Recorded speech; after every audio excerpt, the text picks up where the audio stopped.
E nós vamos dar continuidade a esse culto. E hoje, esse último cântico que nós cantamos tem tudo a ver com o que nós vamos falar e vamos conversar nessa noite. Nessa noite nós vamos trabalhar um pouco o propósito.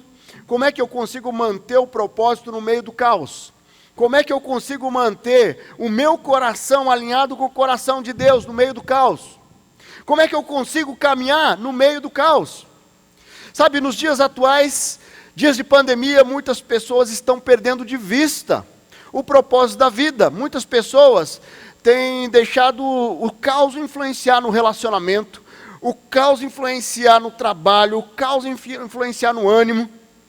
Os médicos e cientistas estão trabalhando aí para achar uma fórmula, uma vacina para esse Covid, certo? Muitos médicos têm cuidado de pessoas nesse momento de Covid. Mas, ok, a equipe médica está lá, mas e você? Como é que você tem cuidado do teu coração? Como é que você tem cuidado da tua saúde espiritual, da tua saúde emocional? Quando nós nos deparamos com uma situação como essa, um caos como esse, nós temos algumas situações que acontecem. O mesmo fato, ele tem reações diversas. Tem pessoas que estão sendo muito abençoadas. Eu tenho conversado com pessoas, tem um casal da minha célula, do meu PGM, que eles falam assim, tomara que não acabe tão logo essa quarentena, porque está muito bom. Nós estamos vendo a lua de mel com Deus, estamos vendo a lua de mel como casal. Sabe, mas tem outras pessoas que virou tudo de ponta cabeça. E esse pulsar e a forma como eu vejo uma situação, ela influencia. Primeiro eu vejo e aqui dentro influencia como eu vou reagir e como ficam as pessoas ao meu redor.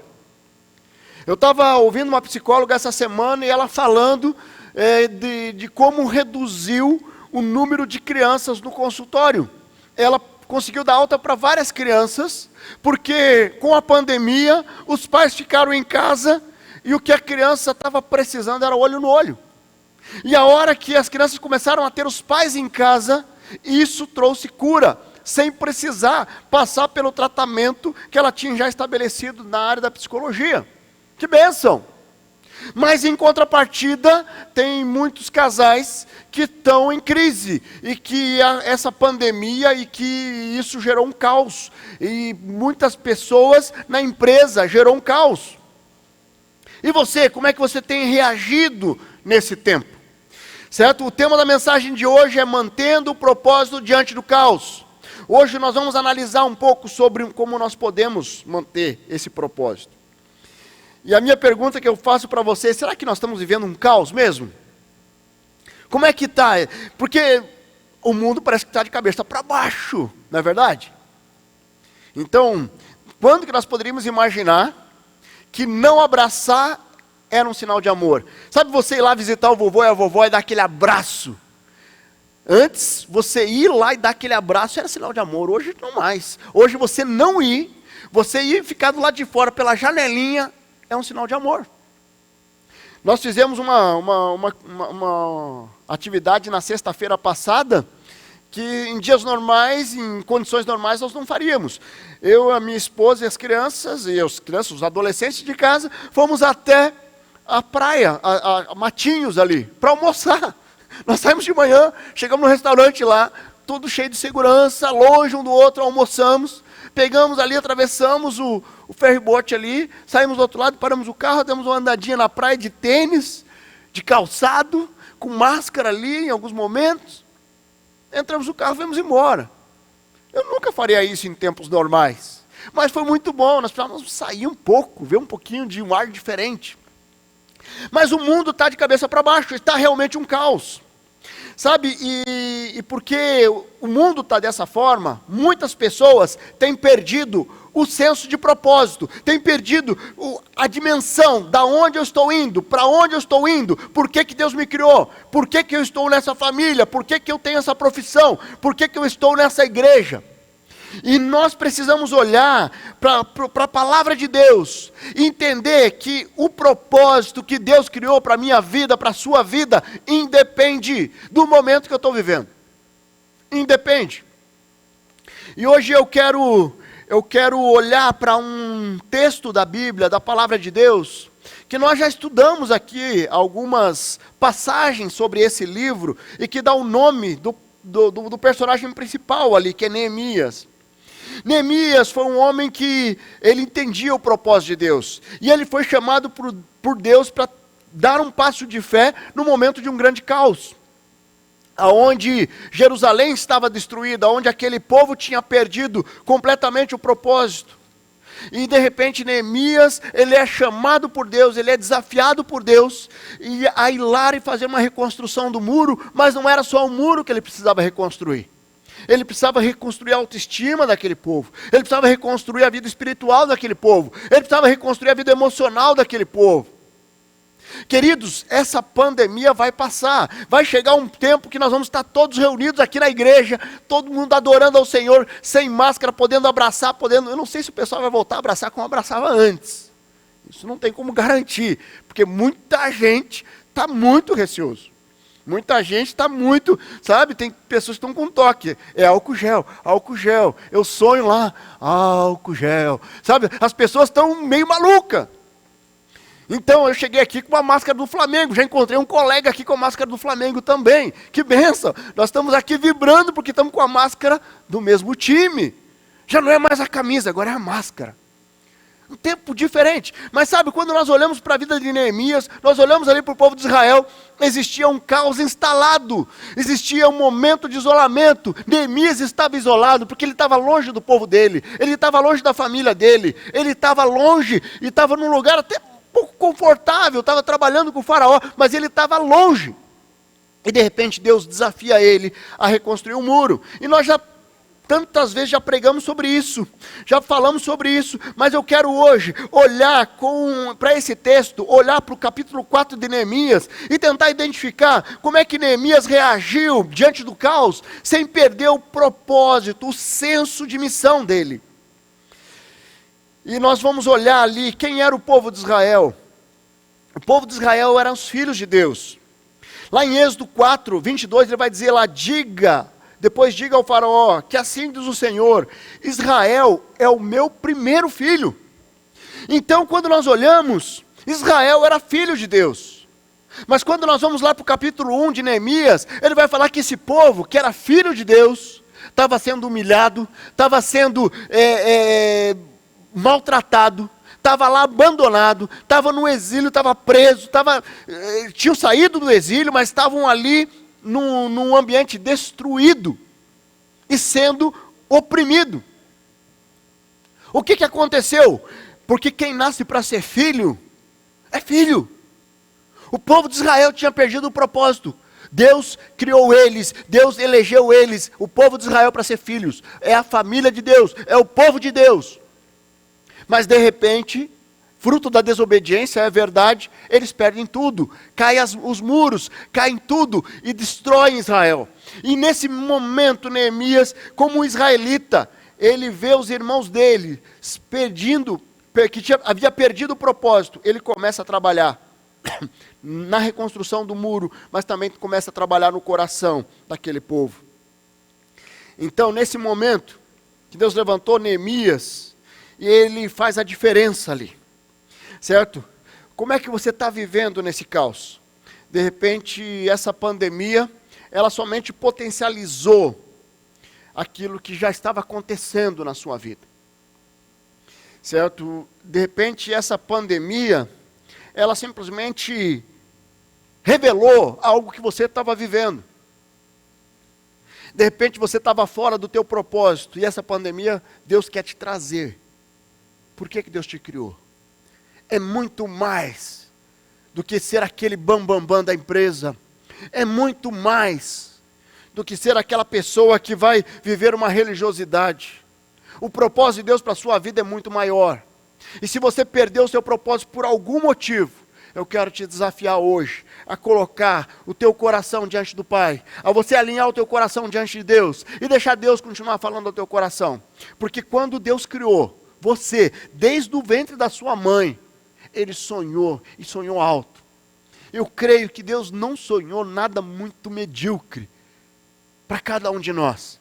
Os sonhos de Deus são altos, Só que nós nos auto-sabotamos muitas vezes. Muitas pessoas se auto-sabotam e impedem que Deus desenvolva todo o potencial. Porque eu, usando meu livre-arbítrio, eu acabo deixando de lado, eu acabo me desviando do propósito de Deus. Então, queridos, nós vamos olhar para esse texto do capítulo 4. E o meu desafio é como você tem reagido a essa pandemia, a esse caos. Você tem deixado as pessoas roubar a alegria do teu coração. Você tem deixado essas circunstâncias tirar o propósito da sua vida. E o primeiro desafio que eu coloco para você, olhando para o capítulo 4, nós vamos fazer a leitura de alguns versículos aqui, é que o propósito de Deus, ele é mantido quando nós entendemos que existe um processo de aprendizado acontecendo. Queridos, se eu tiro os olhos do aprendizado nesse tempo, todo o caos, toda a carga negativa vai ser potencializada. Se você olhar para esse momento que nós estamos vivendo com o coração ensinável, você vai sim crescer, você vai sim aprender com tudo isso. Quando eu vou ali para o capítulo 4, veja ali o que acontece quando Sanbalaque soube que estávamos reconstruindo o muro, ficou furioso, ridicularizou os judeus e na presença dos seus compatriotas, dos poderosos de Samaria, disse: o que aqueles frades judeus estão fazendo? Será que vão restaurar o seu muro? Irão oferecer sacrifício? E aí eles começam a fazer chacota com Neemias e com o povo que estava ali. Existia um caos, mas também existia um aprendizado. Sabe, se não houvesse essa pressão, essa oposição, o povo não teria crescido com aquela experiência. Mas quando nós vamos lá para o versículo 6, do 6 a 9, ele vai falar ali: nesse tempo fomos reconstruindo o muro. Então o pessoal estava fazendo essa oposição. Nesse tempo fomos reconstruindo o muro, até que toda a extensão chegasse à metade da altura, pois o povo estava totalmente dedicado ao trabalho. Olha só, o povo estava focado. Eles sabiam, eles estavam reconstruindo o propósito deles, e o propósito deles ali era reconstruir o muro, porque a reconstrução do muro seria o memorial para uma reconstrução espiritual e uma reconstrução emocional. Sabe, e aí o texto vai continuar: quando porém Sanbalaque, Tobias e os árabes, os amonitas e os homens de Asdob souberam que os reparos do muro de Jerusalém tinham avançado e que as brechas estavam sendo fechadas, ficaram furiosos. Todos juntos planejaram atacar Jerusalém por causa da confusão. Mas nós oramos ao nosso Deus e colocamos guarda de dia e de noite para proteger-nos deles. Sabe o que eles fizeram diante da ameaça? Eles não deram bola. Eles simplesmente oraram e confiaram no processo que estava acontecendo.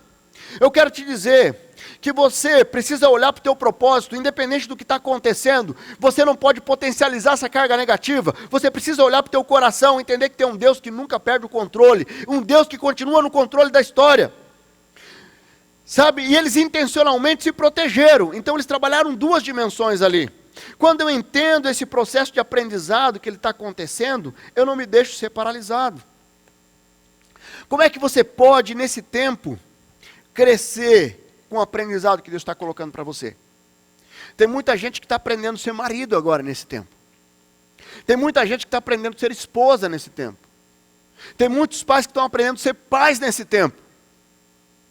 Que estavam no ativismo tão grande, que não conseguia enxergar o que estava debaixo do seu nariz. Tem muitos pais que estão descobrindo filhos que estavam começando a se envolver com drogas. E os pais não estavam vendo. Tem muitos pais que estão percebendo que os filhos estavam se envolvendo em pornografia, e os pais não estavam vendo. Tem muitos filhos que estão começando a valorizar os pais, porque vê como é difícil de repente estar lá trabalhando, tendo que produzir com a pressão da empresa. E eles estão valorizando aquilo que os pais têm dado a eles. Aí eu não vou pedir aquele tênis de R$1.500. Sabe, então nós precisamos olhar o aprendizado que Deus está nos dando nesse tempo. A pandemia vai passar, mas qual é o aprendizado que eu vou manter? Quando nós pensamos no processo, tem algo muito importante que nós precisamos fazer: olhar para o futuro e saber que esse caos não vai permanecer para sempre. Esse caos vai passar, aleluia, e eu digo aleluia, porque vai passar. Sabe, o povo sabia que a reconstrução daquele muro ia passar. Aquela oposição, ela era momentânea, ela não era eterna, não vai ficar eternamente aqui se opondo a mim. Então, por isso que eu mantenho o foco. Lá em Tiago 5, de 10 a 11, ele vai dizer lá, irmãos, tenham os profetas que falaram em nome do Senhor como exemplo de paciência diante do sofrimento. Como vocês sabem, nós consideramos felizes aqueles que mostram perseverança. Vocês ouviram falar sobre paciência de Jó e viram o fim que o Senhor lhe proporcionou. O Senhor é cheio de compaixão e misericórdia. Queridos, você tem sido paciente? Como é que você tem olhado com a paciência? Esse texto vai falar que nós devemos olhar para os profetas que foram pacientes. Tem exemplos de paciência na Bíblia de monte. Quantas pessoas que foram impacientes e jogaram tudo fora? Vamos pegar o nosso patriarca, um dos patriarcas. Então, próprio Abraão não foi paciente. Deus havia uma promessa para a vida dele, mas ele não foi paciente. Ele tentou dar um jeitinho para Deus. Você tem tentado dar um jeitinho ou você tem sido paciente? Uma outra característica que o texto fala lá em Tiago é a perseverança. E a perseverança, quando ele cita essa paciência, essa perseverança, e ele vai falar que tudo isso é porque nós temos o exemplo de Jó, e que no final Deus restituiu tudo a Jó, ou seja, Deus demonstrou compaixão e misericórdia. Deus mostrou compaixão e misericórdia, e Deus tem compaixão e misericórdia pelas nossas vidas. Deus não vai permitir que algo aconteça contigo, se Ele não quiser, não vai acontecer. Ele não vai permitir que muitas coisas que poderiam acontecer não vão acontecer, porque Deus é um Deus que tem o controle da história. Agora, se Ele permitir que venha uma luta, se Ele permitir uma enfermidade, se Ele permitir a perda de algum ente querido, queridos, entre num lugar chamado soberania de Deus, porque é ali que nós vamos entender, ou vamos tentar entender muitas coisas que acontecem. Porque tem mistérios que nós só vamos descobrir na glória. Mas eu posso vida murmurando, reclamando ou magoado com Deus. Eu posso passar pela vida mesmo diante das lutas e do caos, crescendo e aprendendo com o Senhor. Aperfeiçoando a minha esperança. Aperfeiçoando a minha esperança. 2 Coríntios 4, 16 a 18 diz lá, por isso não desanimamos, embora exteriormente estejamos a desgastar-nos, interiormente estamos sendo renovados dia após dia, pois o nosso sofrimento é leve e momentâneo, estão produzindo para nós uma glória eterna que pesa mais do que os dois. Queridos, nós precisamos entender que esse processo nos capacita a olhar para as circunstâncias, entendendo que Deus usará cada provação, cada desafio para nos aperfeiçoar. Eu dou conta, certo? Eu não vou deixar. Tem aquelas pessoas que são, sabe, os negacionistas, isso aí não é nada, eu vou para a rua mesmo, eu me garanto, eu dou conta. Certo? E não estão percebendo o caos que está ainda sendo potencializado na sua vida e na sua família. Mas tem um outro tipo de pessoa, aqueles que têm um coração ensinável, que eles olham para tudo que está acontecendo. Eu tenho um coração sensível para aprender, para crescer e para aperfeiçoar a minha vida e o meu propósito. Então, desenvolva um coração ensinável e firmado no propósito de Deus para a sua vida, porque Deus está querendo ensinar com toda essa situação. Mas sabe, um outro ponto que eu destaco, e eu vejo aqui na vida de Neemias, que tem a ver com um propósito. Esse propósito ele é mantido quando mantém os olhos na fonte da esperança. Onde está a tua esperança? Quantas vezes você já ouviu falar de esperança? Tenha esperança, tenha esperança. E de repente as pessoas passam assim, tenho esperança. E de repente eu nunca parei para refletir, mas o que é esperança? Aonde está a minha esperança? Será que a minha esperança, eu vou falar assim, Deus, me abençoe e me proteja, será que é só isso? Queridos, é muito raso eu tentar ter um relacionamento onde a minha esperança, ou está numa palavra de autoajuda, ou está num versículo isolado da palavra, ou está, de repente, num relacionamento superficial com Deus. Porque uma esperança que está tão frágil, ela é quebrada com facilidade. Aonde está verdadeiramente a sua esperança? Aonde está verdadeiramente a sua esperança? Veja ali, o desafio é olhar para o seu coração, esquecer o que estão dizendo, mas o que teu coração está dizendo. Lá em Neemias 4,12 diz lá, os judeus que moravam perto deles, 10 vezes nos preveniram, para onde quer que vocês virarem, saibam que seremos atacados de todos os lados. Eles estavam ali, dizendo, para onde nós formos, seremos atacados. Mas aí, no versículo 14, Neemias fala assim, fiz uma rápida inspeção, imediatamente, disse aos nobres oficiais e o restante do povo, não tenham medo deles. Lembra-se de que o Senhor é grande e temível. E lutem por seus irmãos, por seus filhos, por suas filhas e por suas mulheres. Esse texto é muito interessante. É muito interessante porque ele vai trabalhar duas dimensões. E são duas dimensões que nós precisamos trabalhar na nossa esperança. A primeira delas, ele fala assim, não tenha medo, porque o nosso Deus é temível. Ou seja, o nosso Deus é todo poderoso, o nosso Deus é tremendo, o nosso Deus é imbatível. Tá? E essa é uma dimensão, nós precisamos caminhar com esse entendimento, que a nossa esperança deve estar nesse Deus todo-poderoso. Mas tem uma outra coisa que ele fala, uma outra dimensão que ele fala, e essa é uma dimensão sobrenatural, de entender o poder de Deus, mas existe uma dimensão natural, mas ele fala assim, mas vão lá, lutem pelos seus filhos, pelos seus irmãos, pelas suas esposas, pela sua família. Então eu confio em Deus, mas eu vou à luta. Se a tua esperança está só assim, Deus, vem em mim, você está errado, me perdoe, você está errado. Porque Deus, Ele está assim, sempre disposto a nos abençoar. Mas nós precisamos ter a contrapartida. Eis que bato a porta do teu coração. Se você abrir a porta, eu vou ser com você comigo. Então o Senhor Jesus sempre espera de nós uma atitude para a nossa esperança, para a nossa vida, para a nossa caminhada. Nós devemos fazer a nossa parte na dimensão natural, contando com as bênçãos e o apoio restrito do Todo-Poderoso. Queridos, quando caminhamos com os olhos da esperança no lugar certo, nós conseguimos fazer a nossa parte sem cair nas armadilhas. Mas quando a nossa esperança está no lugar errado, sabe o que acontece? As pessoas começam a ficar irritadas. Você tem ficado irritado? As pessoas começam a ficar murmurando. Certo? E já ouviu falar no profeta do caos? Aquela pessoa que você não quer nem chegar perto.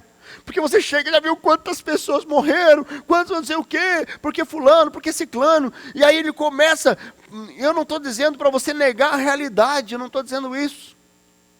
Eu estou dizendo que da sua boca deve sair esperança. E como é que da sua boca sai esperança? A palavra fala que a boca fala que o coração está cheio, o teu coração deve estar cheio de esperança. O que acontece é que as pessoas estão sem limites, estão irritadas, e ao invés de olhar para a solução, ficam olhando para o problema. E de repente você não precisa ir daqui no litoral para almoçar, você pode fazer um passeio com segurança ao redor da sua casa, e você já vai ver um ar diferente. Se você está irritado, procure alternativas. Mas a principal fonte para tirar toda a irritação, ela vem através do fruto do Espírito, através da presença do Espírito Santo de Deus na sua vida. Então, aonde está a sua esperança? Muitas atitudes grosseiras, intempestivas e insanas, elas não vão ajudar nada, elas vão atrapalhar. Você tem agido brutamente com a sua esposa, com seus filhos, isso não vai ajudar, vai atrapalhar. Você está estressado? Puxa, será que é só você? Será que ninguém mais está estressado de ficar em casa trancado e não conseguir sair com medo e máscara e álcool? Será que é só você? Mas eu quero te dizer que a tua atitude pode facilitar, pode ajudar ou pode atrapalhar. E de repente você está sendo uma pedra de tropeço. Eu quero dizer que essas reações externas, elas são frutos desses sentimentos internos. Talvez você tenha vivido um destempero que está ligado à fonte da esperança. Queridos, quando nós falamos do fruto do Espírito, é muito conhecido. Gálatas 5:19 fala das obras da carne, Gálatas 5:22 fala do fruto do Espírito. Nós conhecemos e nós sabemos. Mas qual o requisito para você viver as virtudes do fruto do Espírito? O que é um fruto? O fruto ela vem de uma árvore. Certo? Uma maçã vai da onde? De uma macieira. Uma laranja vai da onde? De um pé de laranja. Não tem como uma macieira da laranja e como um pé de laranja da maçã. E da onde vai sair o fruto do Espírito? Da presença do Espírito Santo na sua vida. E como é que eu experimento a presença do Espírito Santo na minha vida? Eu tomo posse da graça. Eu tomo posse do sacrifício de Jesus. Quando eu entrego minha vida, eu tenho o Espírito Santo. E o meu Espírito e o Espírito Santo se conectam e ali há, sim, frutos. Mas quando você entristece o Espírito Santo de Deus, você não alimenta o Espírito Santo de Deus, aí você está o quê? Agindo, baseado nas reações da sua mente, nos teus destemperos e no teu pavio curto. E muitas pessoas, porque eu sou assim, meu pai era assim, meu avô era assim, e eu acabo sendo aquele grosso. Como falam lá, o dedo destroncado, que é grosso. E aí eu acabo agindo de uma forma totalmente insana e que traz ainda mais prejuízo. Então a fonte da esperança é o Espírito Santo de Deus. Você precisa buscar essa intimidade. E para fechar, queridos, nós estamos indo para o final. O propósito ele é mantido quando eu sou fiel ao direcionamento de Deus. Você tem sido fiel ao direcionamento de Deus para a sua vida? Lá em Neemias, no capítulo 4, ainda 19, ele vai dizer assim: então eu disse aos nobres, aos oficiais e ao restante do povo, a obra é grande e extensa, e estamos separados, distantes uns dos outros, ao longo do muro. Do lugar onde ouvir o som da trombeta, junte-se a nós ali, o nosso Deus lutará por nós. Queridos, se nós formos obedientes, se nós formos fiel ao direcionamento de Deus, Deus é que vai lutar nossas lutas. Nós deixamos Deus lutar nossas lutas. Existe uma promessa, que é Deus que luta nossas lutas. E não é só nesse texto, tem outros. Lá em Deuteronômio diz lá, Deus, deixa que Deus lute as suas lutas. Mas sabe o que muitas pessoas fazem? Elas decidem pela desobediência. E a desobediência gera consequência. E ao invés de deixar Deus lutar, mantendo um princípio bíblico, eu começo a negligenciar. E eu não obedeço. E eu não vivo os princípios, porque até nem estou mais conhecendo esses princípios. A desobediência te afasta do propósito de Deus, mas a obediência agrada o coração de Deus. Tiago 2, 22, 23 diz lá, você pode ver que tanto a fé como as suas obras estavam atuando juntas. E a fé foi aperfeiçoada pelas obras. Cumpriu-se as escrituras que diz, Abraão creu em Deus e isso lhe foi creditado como justiça. E ele foi chamado amigo de Deus.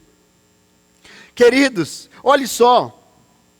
Quando você obedece, quando você caminha de acordo com as Escrituras, isso agrada o coração de Deus.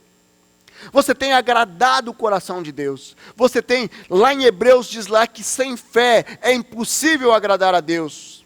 Então eu preciso obedecer às orientações do Pai. Eu preciso obedecer à direção do Pai. Porque assim eu vou estar no centro do propósito de Deus. Quando eu decido desobedecer, eu estou decidindo me afastar de Deus. Deus está sempre ali. Portanto, a obediência agrada a Deus e gera a justiça de Deus. Sabe aquele filho que agrada o coração do pai, obedecendo ao pai? Qual que é a base da tua caminhada? Como é a sua relação com as Escrituras? Infelizmente, queridos, muitas pessoas estão tendo efeitos colaterais dessa pandemia. Muitas pessoas entraram no álcool ou se afundaram ainda mais no álcool. Muitas pessoas iniciaram com a pornografia ou se afundaram ainda mais na pornografia. Muitas pessoas foram para drogas ou voltaram para as drogas nessa pandemia. Os efeitos colaterais são inúmeros, de pessoas que estão longe de Deus, que decidiram desobedecer, que tiraram os olhos de Deus, que perderam o senso de propósito. Eu quero te desafiar, ao você olhar para o teu coração. Todos nós, homens e mulheres, temos algo chamado natureza pecaminosa. E essa natureza pecaminosa, se nós alimentarmos, nós teremos sérios problemas. Sabe que existe uma luta acontecendo, e essa luta vai acontecer a todo momento, até o final das nossas vidas terrenas, porque nós temos a vida eterna se nós aceitamos a Jesus. Mas existe uma luta entre o espírito e a carne. E muitas pessoas chegam e usam aquele texto de Jesus, que Jesus usou no Getsemane, dizendo, a carne é fraca. A carne é fraca. Se existe uma luta entre o espírito e a carne está vencendo, a carne não é fraca, ela está sendo forte. Porque é o espírito que tem que vencer. Então a santidade você tem que viver. A experiência com Deus você tem que viver. A obediência você tem que viver. E quando eu tenho uma dimensão de que existe algo acontecendo, existe essa batalha acontecendo, eu preciso sim vigiar e orar para não cair em tentação. E para fechar, o Salmo 139, 7 diz lá, para onde poderei eu escapar do teu espírito? Para onde eu poderia fugir da tua presença? Se eu subir aos céus, lá está. Se eu fizer a minha cama na sepultura, também lá está. Se eu subir com as asas da alvorada, e morar na extremidade do mar, mesmo ali a tua mão direita me guiará e me sustentará. Você tem caminhado no teu propósito? Você tem caminhado com o Senhor? Aonde está a tua esperança? Como é que você tem reagido nesse caos? Queridos, eu quero te desafiar a você tomar uma decisão nessa noite. De repente, o que Deus está te desafiando é você parar de murmurar, você parar de ser o profeta do caos, mas você começar a viver um novo tempo com o Senhor. Primeiro, tendo um coração ensinável, onde você vai crescer com os ensinamentos que Deus está dando nesse tempo. Depois, você avaliar onde está a tua esperança, e você vai colocar a tua esperança no Senhor, porque é no Senhor que nós devemos depositar toda a nossa esperança, não é alguma, toda. E por fim, decida hoje andar em obediência ao Senhor. Você pode fechar seus olhos? Quero orar pela sua vida. Eu quero colocar um desafio para você que está aqui nessa noite. De repente você está aqui pela primeira vez, você foi convidado por alguém, você está aqui ouvindo esse culto, e eu quero te desafiar a você olhar para o teu coração. A tua vida está um caos. Como é que está o vazio do teu coração? Sabe que tem um vazio que às vezes não preenche com nada, às vezes não, tem vazios que não preenche com nada, somente com a presença de Deus, do Espírito Santo de Deus. Eu quero desafiar você a fazer uma oração onde você está, dizendo, Senhor Jesus, eu entendi essa mensagem. Eu quero pedir perdão dos meus pecados, eu quero me arrepender, eu quero realinhar o meu propósito com o propósito do Senhor. Eu quero alinhar o meu propósito com o propósito que o Senhor me criou e me gerou desde o ventre da minha mãe. Eu quero viver um novo tempo. Eu quero viver um novo tempo. Então eu entrego minha vida ao Senhor. Eu me arrependo dos meus pecados, peço perdão. E eu reconheço que o Senhor é meu único e suficiente Salvador. Em nome de Jesus. Se você fez essa oração, eu quero que você compartilhe aí no chat. Eu tomei essa decisão. Eu entreguei minha vida ao Senhor. Vai ter um WhatsApp aí, você vai poder mandar um WhatsApp para esse número que está na tela. Certamente teremos alguém para entrar em contato contigo. De repente eu vou entrar em contato contigo para nós conversarmos sobre essa decisão.